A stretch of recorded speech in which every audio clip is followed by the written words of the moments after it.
It is the 15th of July 1410. On a field in East Prussia near the small town of Gilgenburg, two armies face each other, about to fight one of the largest battles of the late medieval ages. On one side stands Ulrich von Jungingen, Grand Master of the proud Teutonic Order, who commanded an army of up to 27,000 fighters. His opponents on that day are Władysław II Jagiełło, King of Poland, and his cousin Vytautas, the Grand Duke of Lithuania. They commanded a multi-ethnic and numerically superior army of perhaps up to 39,000 men, comprising of Poles, Czechs, Lithuanians, Tatars, Ruthenians and Wallachians. Also fighting on the side of Poland-Lithuania were the famous knight Zawisza the Black and the Bohemian military leader Jan Žižka, who would later play a significant role in the Hussite Wars. By the end of that day, the power struggle in the Baltic region between these two powers, which had been ongoing for over a decade, would finally be decided. Interestingly enough, the history of the Teutonic Order actually began in a completely different place, namely in the Holy Land. During the Third Crusade, merchants from northern Germany established a hospital in Acre, which was later transformed into a military order with the Pope's blessing. The members of the Teutonic Order were initially tasked with caring for sick pilgrims and wounded crusaders. Over time, the Teutonic Order developed into a powerful force in the region, and numerous members of the nobility and the burghers joined its ranks. At the beginning of the 13th century, the order established branches throughout the Holy Roman Empire and was thus present across large parts of Central Europe, especially in Germany and Italy. However, the Teutonic Order increasingly pursued the goal of forming an independent and contiguous territory and ruling over it.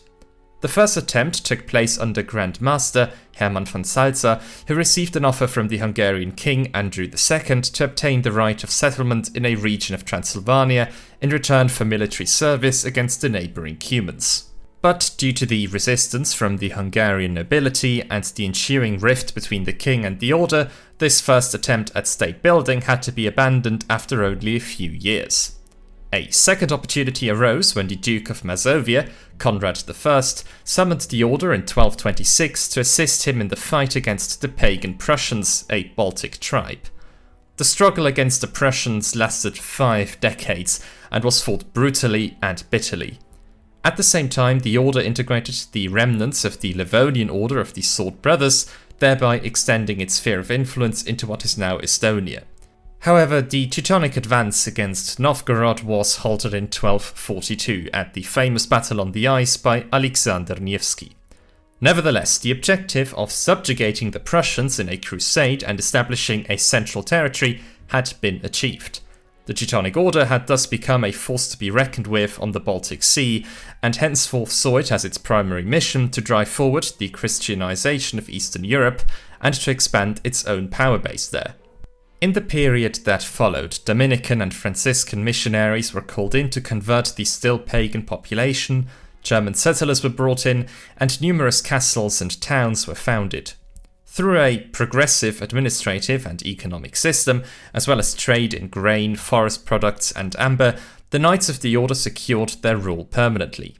In 1309, the seat of the Teutonic Order was finally moved to Marienburg, where it would remain for almost 150 years. In those times, however, peace was rarely the order of the day. In 1308, the Teutons conquered Pomerania and the city of Danzig or Gdańsk, which the Polish king had also set his eyes on. This sparked a long-lasting feud between the Order and Poland, which ended, at least for the time being, when the Polish king, Casimir the Great, renounced his claims to these territories in 1343 with the Treaty of Kalisz.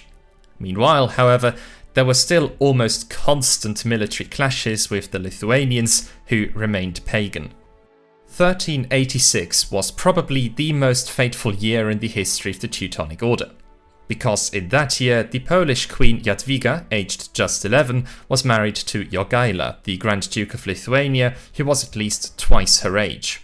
From that moment on, Poland and Lithuania were ruled under a personal union, which laid the foundations for the later Commonwealth. In exchange for Jadwiga's hand, the Grand Duke of Lithuania converted to Christianity and was baptized under the name Władysław II Jagiełło, For the Teutonic Order, this union proved to be fatal in two respects. Firstly, the Christianization of Lithuania weakened the legitimacy for the Knights' existence, and secondly, a power bloc had now been created that could pose a grave threat to the Order. At first, the Order tried to dismiss the conversion of the Lithuanians as a mere sham. When that failed, it instead attempted to break up the Polish-Lithuanian Union. It allied itself with Władysław II's cousin, Vytautas, during the Lithuanian Civil War of 1389 to 1392, who wanted to become Grand Duke and preserve Lithuania's sovereignty. In 1398, Vytautas and the Teutons concluded the Treaty of Salin-Werda, which was supposed to finally settle the never-ending Teutonic-Lithuanian conflict and granted Samogitia to the Knights. Soon afterwards, however, the Polish and the Lithuanian ruler managed to find a compromise and grew closer together as Vytautas finally accepted Polish suzerainty. Meanwhile, the Teutonic Order was also expanding elsewhere. In 1402, the Order leased the Brandenburgian Neumark, in which the Polish king had also been interested. Although a settlement could once again be reached between Poland, Lithuania and the Teutonic Knights, it was only short-lived. The Order found itself cornered because Vytautas now felt confident that he could reclaim Samogitia with Polish support, whilst Władysław II was determined not to allow any further territorial expansion by the Teutons. Subsequently, the 1409 uprising by the inhabitants of Samogitia, aimed at resisting the Christianization effort, was actively supported by Vytautas. And because the Poles and Lithuanians refused to stop supporting the Samogitian uprising, the Order declared war and occupied the Dobrzyń region. This time, King Wenceslas IV of Bohemia had to intervene to bring the hotheads to their senses once more, but to no avail. Instead, both sides used the truce to prepare for war, and in July 1410, Władysław II, Jagiełło and Vytautas marched into East Prussia. It was not long before the armies of the Order and those of Poland-Lithuania finally faced each other in a great battle.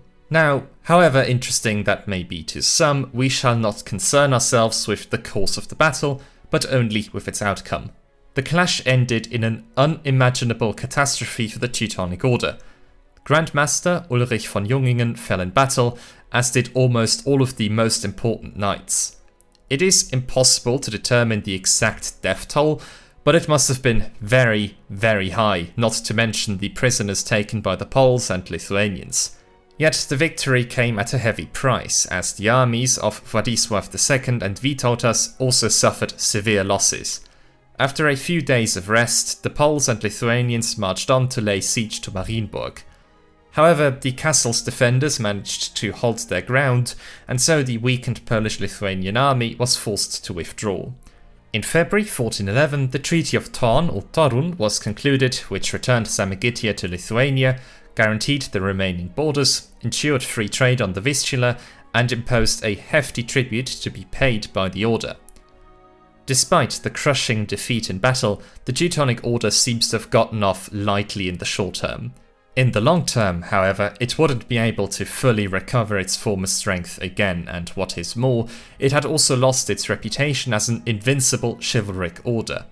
Further conflicts with the Polish crown arose in the 15th century, which it was unable to win.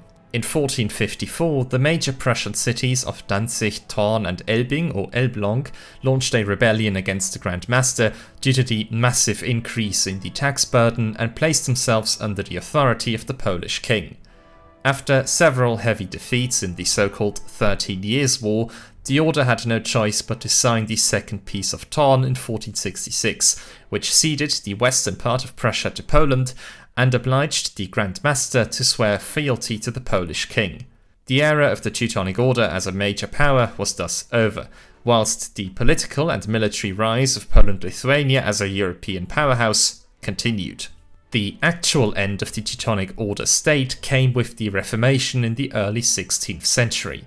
After Grand Master Albrecht von Brandenburg-Ansbach had once again tried in vain between 1519 and 1521 to free the order from Polish overlordship with an armed conflict, he made contact with Martin Luther, who advised him to transform it into a secular Protestant state. The Polish king also suggested that Albrecht should resign as Grand Master and instead rule over Prussia as a hereditary duke. For lack of alternatives, Albrecht agreed, and on the 8th of April 1525, the feudal oath was solemnly sworn. This not only brought to an end the Order's centuries-long rule over East Prussia, but also gave rise to the first Protestant state in Europe. But let's return to this important battle, which the victors called the Battle of Grunwald, named after the Polish name of the village of Grünfelde. The defeated side, however, chose the neighbouring village of Tannenberg as the namesake, so that in German the battle is referred to as the Battle of Tannenberg. Now, if the term Battle of Tannenberg sounds familiar to you in any way, then that is no coincidence. But don't worry, we'll come back to that later. But how was the Battle of Grunwald perceived by contemporaries? The Teutonic Knights themselves struggled to explain this colossal defeat, and there are hardly any detailed descriptions of the battle from their side. The trauma of the decimation of the Order's elite was simply too great, and the reluctance too strong to grant their opponents any further glory. The situation was quite different on the Polish-Lithuanian side. The royal scribes were tasked with spreading the news of the victory through letters across Europe, and as early as 1410, the so-called Chronica Conflictus, written by an unknown author, was produced, recounting the campaign. The enemy standards collected on the battlefield were taken to the Polish capital Kraków and publicly displayed there in Wawel Cathedral. The Jagiellonian dynasty practically revelled in its triumph, and the battle became a lasting source of prestige. In the decades that followed, the clergyman and historian Jan Długosz wrote the most important written source we have regarding the Battle of Grunwald, the Annales seu Chronice incliti Regni Poloniae. He pieced together a coherent, albeit dubious and glorified, account of the battle from numerous scattered reports and narratives. What's interesting is that Długosz did not use his annals solely to glorify the Polish king. He also levelled strong criticism at Władysław II.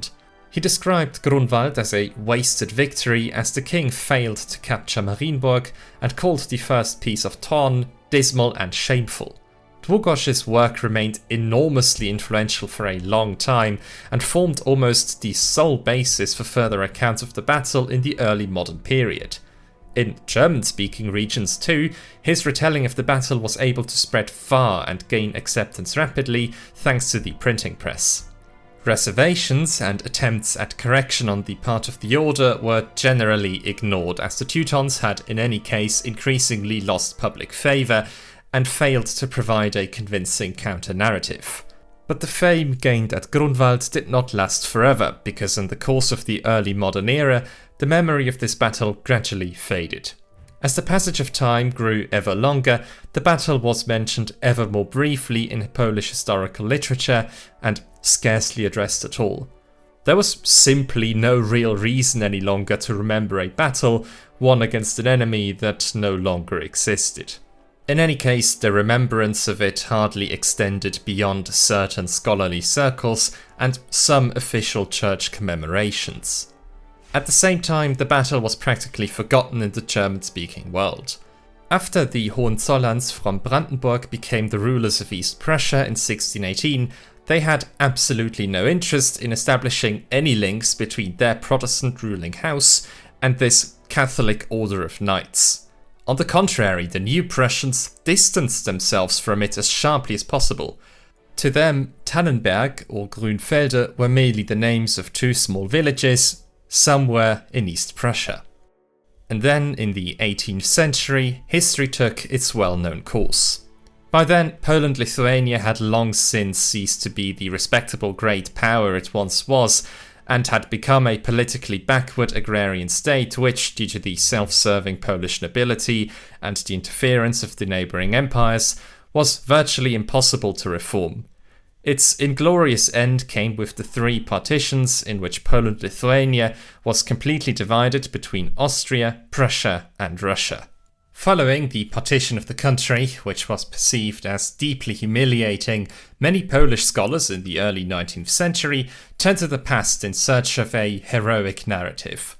The Middle Ages held a particular appeal, as they allowed for a mental return to a supposedly better era. Around 1800, Jan Paweł Woronicz, who would later become the Bishop of Kraków, was working on a heroic epic intended to deal with the wars between Poland-Lithuania and the Teutonic Order that he would, however, never finish. Another poet, Ursyn Niemcewicz of the Warsaw Society of Friends of Learning, also set himself the goal of recording the most outstanding deeds of our kings and heroes. This project culminated in the Śpiewy historyczne, or historical songs, which were published in 1816 and, over time, reached tens of thousands of readers. One of the songs bore the subtitle The Battle of Grunwald with the Teutonic Knights, and it ended as follows. Those banners there, that captured armour, carry them in triumph, they shall be hung in the capital sanctuary. At the sight of them our vassals shall tremble, the centuries will cause them to fade, their remains to perish, but no one will be able to eradicate the memory of this day. In view of the absence of a Polish state, Niemcewicz is clearly attempting here to revive the memory of the battle and to use it, so to speak, as an inspiring model for future generations. Slowly but surely, the memories of Grunwald began to resurface. This was partly due to the search for a Polish heroic narrative, but also due to the romanticized obsession with the Middle Ages that prevailed throughout Europe during the Romantic era. In the 1850s, the Galician historian Karol Szajnocha published a 3-volume work on Jadwiga and Jagiełło, based largely on the annals of Jan Długosz. In 1874, the writer Józef Ignacy Kraszewski published a historical novel about Grunwald, but it received little attention. This indicates that the Battle of Grunwald had not yet found its way into the emerging Polish national consciousness at that time. Instead, it was largely the memory of the Union of Lublin with Lithuania, the Constitution of the 3rd of May 1791, and the numerous failed attempts at uprising against the partitioning powers that prevailed. In fact, the Battle of Grunwald only attained the status of a central national myth when tensions between the Prussian state and its Polish minority intensified.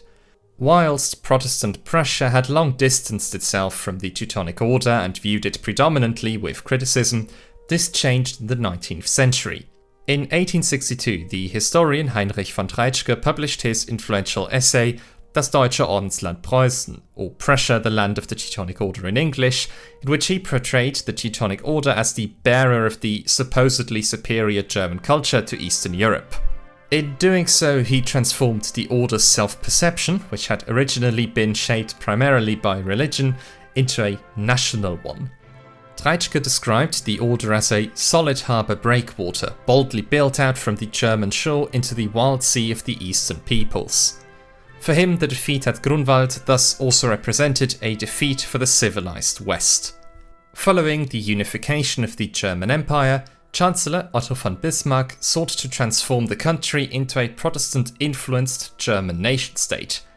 This policy of Germanization made life increasingly difficult for the Catholic Polish minority. In the field of education, the Polish language was almost completely displaced from schools in the 1870s and replaced by German. The Kulturkampf waged by Bismarck against the Catholics also hit the Poles hard. From 1885 onwards, some tens of thousands of Poles with foreign nationality were expelled from Prussia. In 1886, the Royal Prussian Settlement Commission was founded, tasked with using massive state subsidies to buy up Polish land and resell it to German settlers, with the aim of strengthening the German element in the multilingual regions of Prussia. However, this approach failed miserably and cost the taxpayer a fortune. In 1894, the nationalist German Eastern Marches Association was founded, intended to further accelerate Germanization. The consequence of the Germanization policy was not that the Poles became loyal Prussian citizens, but rather that even the Polish lower classes now began to see themselves as members of the Polish nation. As a result, a rift developed between the Germans and the Poles in Prussia that ran deep into social life and could hardly be overcome. It was this intense national rivalry that provided the fertile ground for the Grunwald myth. Because the battle, which had in fact been fought over political and territorial supremacy in the Baltic region, was now reimagined by Polish nationalists as an epic heroic struggle between Germans and Poles. I probably don't need to explain further that it is absolutely nonsensical to project modern national ideas onto conflicts of the 15th century and draw a direct line from them to the present day. But such was the spirit of the times, and the Battle of Grunwald became a point of reference. "We have defeated the Germans once before, and we will do so again," people said to themselves. The historical painter Jan Matejko set the tone with his monumental painting, The Battle of Grunwald, which measures 4 by 10 meters and was exhibited in Kraków in 1878. The painting is, of course, not a true-to-life depiction of the battle, but was intended to portray it as gloriously as possible. It shows the moment just before Grand Master Ulrich von Jungingen receives the fatal blow, whilst in the centre of the painting Grand Duke Vytautas triumphantly raises his fist and sword. Matejko's painting was met with widespread enthusiasm and was exhibited in many European cities in the years that followed. Another important step towards the mythologization of the battle was the novel Krzyżacy, The Teutonic Knights, by the author Henryk Sienkiewicz, published in 1900. Sienkiewicz drew heavily on Jan Długosz and Matejko's painting when writing the book and devoted over 10 pages to the Battle of Grunwald. The book portrayed the war between the Order and Poland-Lithuania as a struggle between good and evil and drew unmistakable parallels with the present day. It was a bestseller and was soon translated into numerous languages, including German. Meanwhile, the German Kaiser, Wilhelm II, in his usual manner, added further fuel to the fire. In 1902, he delivered an anti-Polish speech at Marienburg, describing it as a German bulwark in the east. In response to the Kaiser's open hostility towards his Polish subjects, national celebrations were held time and again in Kraków, which at the time still belonged to Austria, in order to commemorate the Battle of Grunwald. The largest of these celebrations took place in 1910, marking the 500th anniversary of the battle. Around 150,000 people from all 3 partitioned areas of Poland took part in it, and its highlight was the unveiling of a Grunwald monument just north of the old town. Alongside this glorification of the Battle of Grunwald, the Teutonic Order was being demonized at the same time. Now, admittedly, the negative portrayal of the Order's knights had already begun in the late Middle Ages. As early as the 14th century, Polish scholars argued that the Order's Christian conversion mission was nothing more than a pretext and that they were in fact merely seeking to expand their own power. Probably the sharpest critic of the time was the rector of the University of Kraków, Paweł Władkowicz. He denied the Order the right to Christianize people by force and argued that the Teutonic Knights should by no means be regarded as a Christian order. The Christianization of the Baltic peoples should have taken place peacefully and through persuasion, and not through a violent crusade. Władkowicz spoke particularly harshly at the Council of Constance in 1414. There he condemned the Order for still not having fully achieved the Christianization of Prussia after all this time. He also argued that the Poles had succeeded, through diplomacy, in Christianizing Lithuania within just a few years, whereas the Order had been attempting to achieve the same goal through violence for almost a century. Whatever the friars acquired, they acquired illicitly and unjustly, and whatever they possess unjustly by reason of an unjust war, read the Polish memorandum at Constance. This line of argument was frequently repeated in the centuries that followed by various Polish poets, historians and authors. In the 19th century, however, these arguments were no longer framed in such a distinctly Christian religious or political manner. Instead, in light of the anti-Polish measures taken by the German Empire, the Polish-Teutonic conflicts of the medieval ages were interpreted as the precursor to an eternal national enmity between Poles and Germans. This was a very one-sided view, which disregarded the fact that relations between the Teutonic Order and the Kingdom of Poland were not characterized solely by conflict, but also by a centuries-long coexistence, beneficial trade, and mutual exchange. As a result, many of the negative traits associated with the Order, such as deceitfulness, aggressiveness, and a thirst for power, were attributed to Germans as a whole. This view was inevitably reinforced by the fact that nationalist German historians repeatedly denied the Teutonic atrocities and instead praised the Order's civilization achievements. In this way, the link between the Teutonic Order and modern Prussia was repeatedly re-established. Interestingly, however, 19th century Polish historians also repeatedly emphasized the extremely progressive administration and flourishing economic life within the Teutonic Order's territory.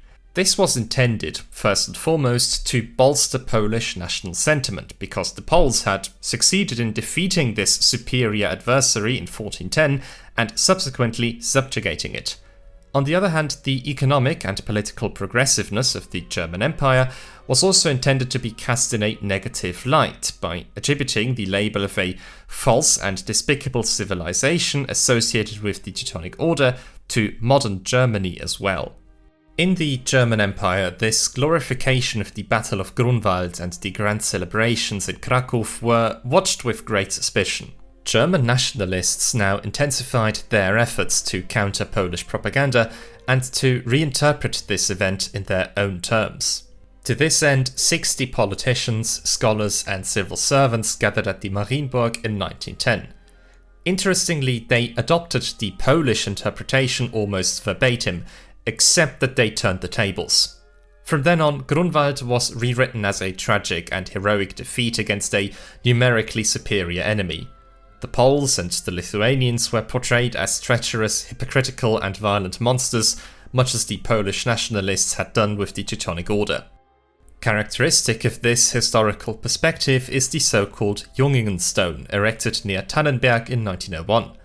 It is a 10-ton boulder bearing the inscription, "In the struggle for German identity and German law, Grandmaster Ulrich von Jungingen died here a hero's death on the 15th of July 1410.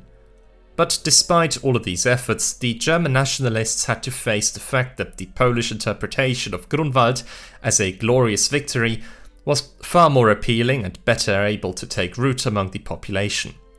For them, who identified so strongly with the Teutonic Order, it was extremely painful that they could do nothing to prevent the Poles from repeatedly invoking the crushing victory at Grunwald. They simply failed to extract anything positive from the ill-fated name of Tannenberg. At least not until the outbreak of the First World War in 1914. At the end of August of that year, the military leadership duo of Paul von Hindenburg and Erich Ludendorff succeeded in encircling a Russian army that had invaded East Prussia. For Russia, the ensuing battle was a complete disaster. 30,000 soldiers had been killed, nearly 100,000 had been taken prisoner, and the commanding general had shot himself. The Germans, meanwhile, suffered only a fraction of the losses. They also succeeded in driving another Russian army out of East Prussia. Following their victory, Hindenburg and Ludendorff set about portraying themselves as heroes and saviors of East Prussia, and the first step in this was naming the victory. Initially, official communiques referred to it as the Battle of East Prussia, the Battle of Allenstein, or the Battle of Gilgenburg-Ortelsburg. On the 30th of August 1941, however, Hindenburg sent a telegram to Kaiser Wilhelm II asking to be allowed to name the battle after Tannenberg, even though, strictly speaking, as an encirclement battle it had not taken place solely there. Hindenburg later wrote, "At Tannenberg in 1410, the Teutonic Order's army was destroyed by the Poles and Lithuanians. Now, 504 years later, revenge has been taken." Whether he was truly the originator of this name remains a matter of debate today. In any case, shortly afterwards the German newspapers also adopted this name. Although Hindenburg himself had contributed little to this victory, he was declared the saviour of Germany from Russian barbarism. From a nationalist perspective, the Order's defeat in 1410 had finally been avenged in the eternal struggle of Germanic people against the Slavs. The name Tannenberg had now been transformed from a source of shame into a symbol of victory. Hindenburg and Ludendorff may well have prevented the complete occupation of East Prussia in the summer of 1914, but they were unable to secure victory for Germany in the First World War. Instead, in 1918, a Polish state emerged from the ruins of the three partitioning powers, to which the Allies awarded West Prussia, Greater Poland, and parts of Upper Silesia. In a sense, as a defiant response to the harsh terms of the Treaty of Versailles and as a source of comfort, it was decided to keep the memory of the victory at Tannenberg alive. In the mid-1920s, the imposing Tannenberg National Monument was erected near the small town of Hohenstein. It was an octagonal structure designed to evoke Stonehenge or Castel del Monte architecturally, with each tower at the corners representing a different symbolism. The monument was officially inaugurated in 1927 and subsequently became one of East Prussia's most famous attractions. Whilst it initially served primarily as a place of remembrance for the East Prussians who wished to pay homage to their liberation, in the 1930s the National Socialists set about transforming the monument into a national German symbol of the cult of the dead. It was renamed the Reichsehrenmal or Reich Memorial, and following the death of Paul von Hindenburg, he was laid to rest there in a large-scale funeral service. A 4-meter-high statue of Hindenburg was also erected in one of the towers. Meanwhile, in interwar Poland, the memory of the Battle of Grunwald played a surprisingly minor role. Instead, another battle entered the collective memory, the Battle of Warsaw in 1920, in which the Polish army succeeded in halting the Soviet advance and thus securing Poland's independence. Consequently, until the 1930s, the Soviet Union, bent on revenge, remained the Polish state's principal adversary, while Germany, severely weakened by the Treaty of Versailles, was scarcely perceived as a serious threat. When the Polish-German Non-Aggression Pact was then concluded in 1934, Grunwald was only rarely exploited for political ends. But Grunwald had by no means been forgotten. As it became apparent in the course of 1939 that Germany intended to launch a war against Poland in the near future, the victory over the Teutonic Knights was revived.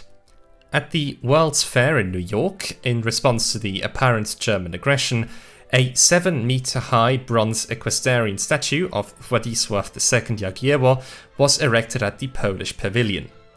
The king raises 2 crossed swords above his head, clearly celebrating his victory. The monument bears the inscription, "Founder of a free union of the peoples of East Central Europe, victor over the Teutonic aggressors at Grunwald, 15th of July 1410. In 1945, the Polish government in exile presented the statue to the city of New York, and today it can be viewed in Central Park. When Germany did invade Poland in September 1939, the Nazis portrayed the war as the definitive revenge for the defeat at Grunwald. This is evident from the fact that the extermination campaign carried out by the Einsatzgruppen against Polish academics, clergy, activists and politicians, in which over 20,000 Poles were shot, was given the codename Operation Tannenberg. The memory of the Battle of Grunwald was also to be erased from Polish consciousness. For example, the Grunwald monument in Kraków, which had been ceremoniously unveiled in 1910, was blown up by the Germans. Another spectacular operation was the retrieval of the flags of the Teutonic Order in May 1940. During this operation, 18 Order flags captured at Grunwald were taken from Kraków Castle to Marienburg. This was intended to establish a sense of inner unity between the Teutonic Order and the Third Reich. The fact that these flags were merely replicas dating from 1936 clearly did not seem to harm this large-scale propaganda campaign. On the 21st of May 1940, the Völkischer Beobachter reported, "The banners of the Teutonic Order, recovered through the German victory, have been returned to Marienburg. In Poland they were regarded as a symbol of triumph, marking their victory 530 years ago. Now they have returned from the castle of the Polish kings in Kraków and have been given a place of honor in the portico of the Grand Master's palace." Reichsstatthalter Albert Forster emphasized at the handover that the ethnic struggle of the last 500 years must be brought to a conclusion with the complete Germanization of this country. Through their brutality towards the Polish population, combined with the symbolic struggle for the right to interpret history, the Nazis inevitably ensured that the significance of the Battle of Grunwald took on a far greater importance in the tormented Polish society than ever before.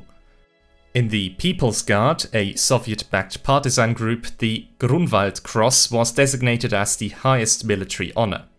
And the end of the Third Reich was deliberately celebrated as the Second Grunwald. In 1945, the communist-led Polish Committee of National Liberation, which administered the Polish territories seized from the Nazis, issued a series of posters.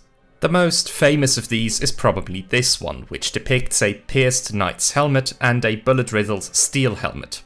The Nazis were thus declared to be the direct successors of the Teutonic Order, and the capture of Berlin was portrayed as a victory equally significant to the crushing of the Teutonic Knights back in 1410. After the end of World War II, Grunwald continued to hold great significance in the People's Republic of Poland. One reason for this is, of course, the trauma suffered during the war at the hands of the Germans, but the second, equally important reason was the massive Polish border shift at Germany's expense. For decades, West Germany refused to recognize the cession of Silesia, Eastern Pomerania, and East Prussia. Consequently, the Federal Republic was portrayed in Polish state propaganda as a vengeful and violent enemy, eager to reclaim the Eastern territories at the first opportunity. In Nowe Drogi, the ideological monthly journal of the Central Committee of the Polish United Workers' Party, the historian Marian Biskup wrote in 1960, "If militarism and the dangerous traditions of the Crusaders are reviving today in the Federal Republic of Germany, then the powerful community of socialist countries stands guard for the security of our country and the integrity of our country." The Battle of Grunwald was thus deliberately turned into a central myth, intended to rally the Polish population and prepare them for a possible war with West Germany. It is therefore no coincidence that, particularly in the former German cities, numerous streets, squares, bridges, or even entire neighborhoods have been deliberately named after Grunwald. In general, it is almost impossible today to visit any Polish city without coming across a Grunwald street. At the same time, the German Tannenberg memorial, which had now become obsolete, had to be removed. It had already been largely destroyed by the Germans themselves in 1945 in the face of the Red Army's advance. The Polish authorities then simply finished the job after the war.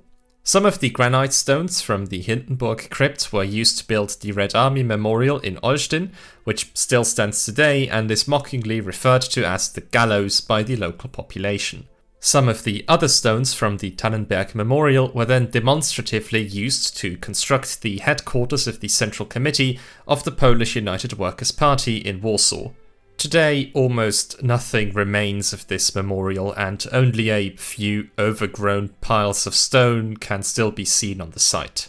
Effectively meant as a counterpart to the Tannenberg Mausoleum, a memorial was to be erected on the battlefield of Grunwald.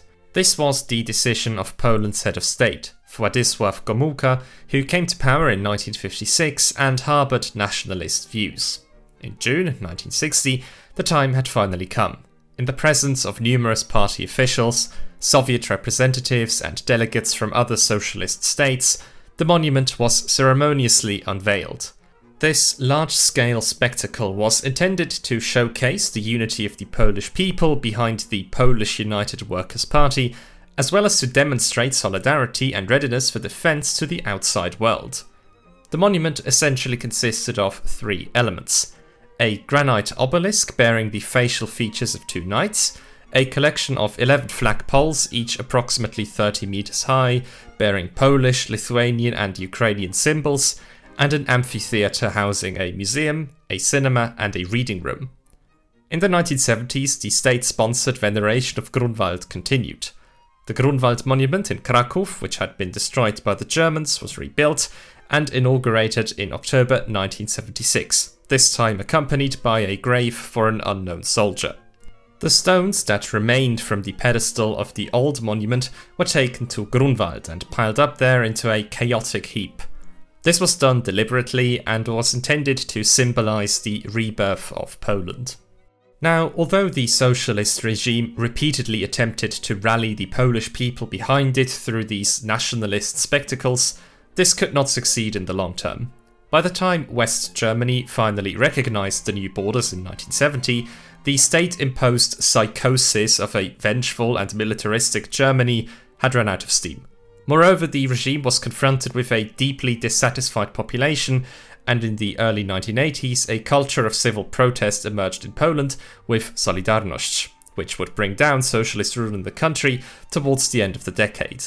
Later, once reunited Germany had renounced all claims to the former Eastern territories in the 1990 2+4 treaty, the central motives for promoting the Grunwald myth had ceased to exist.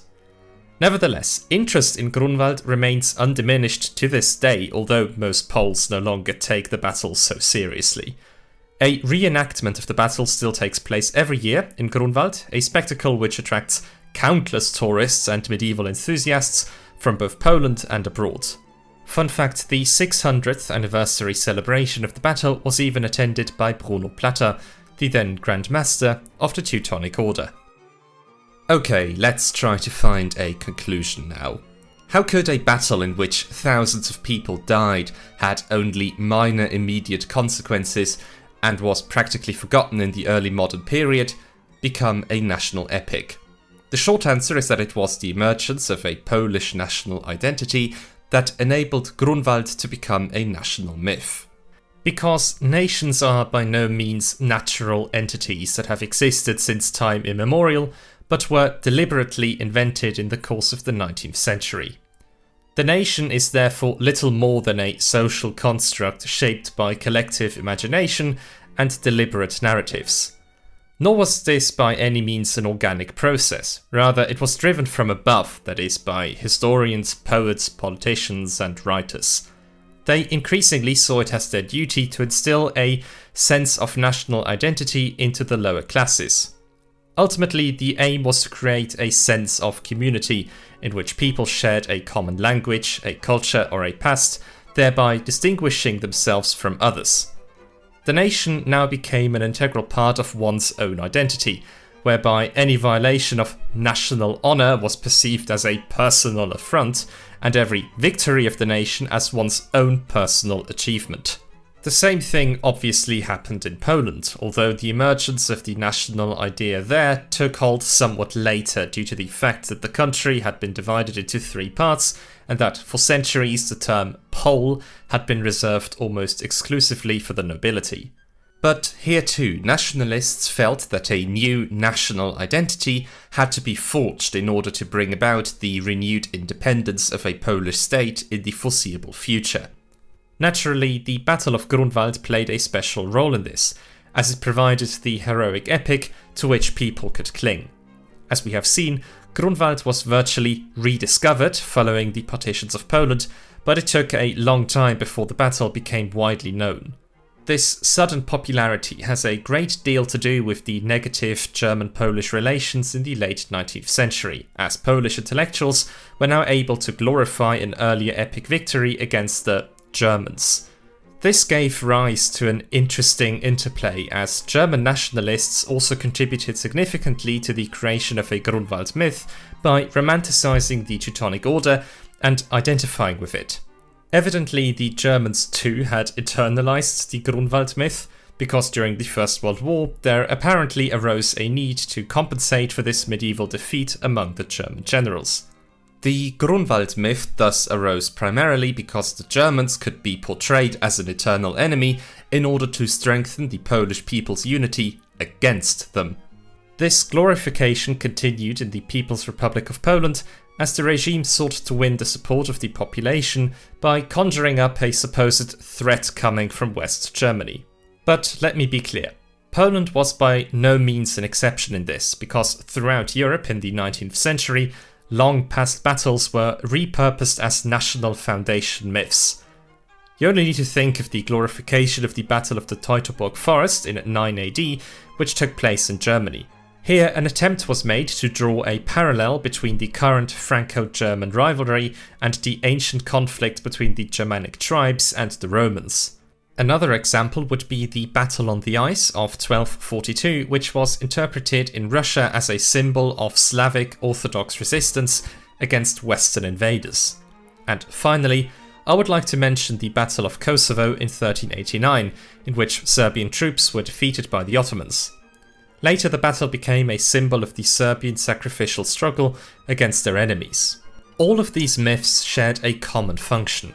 They transformed historical events into timeless symbols of national resilience. The nationalists who dug up these battles had little interest in what actually happened on the battlefields back then. Instead, their primary aim was to distill a compelling message from them that could be applied to the modern times. That way, they sought to mobilize the masses in a national spirit and legitimize their own worldview. Alright then, dankeschön for watching today's video. Before I say goodbye, I just wanted to tell you that I do have a Patreon account where you can help me make more videos in the future if you have the means to do so. In exchange, you'll get access to a Patreon exclusive Discord server where we talk about interesting topics like exploding horses, and depending on your tier, some other benefits like early access to my videos, for example. In any case, I want to give a special shout out to my biggest supporters, without whom this wouldn't be possible. Marius Gerling, Leader Titan, Dettige Flipper, Defender, Tochtli, Azaraji, Lucy Tara I, Hrabienka Horacka, A Cup of Tea, Tristan Kriegsmann, Ryan Layton, Celestia, the Grand Duke of Sealand, Luca Drole, Wienweh, Pseudorizer, Lyle Furphy, Yin, Big Dave, Folling, Turd Hambone, Johnny No Cash, Drix, Super Noodle, and Saparapski. I am very, very grateful for your support. Have a very nice day, and see you next time.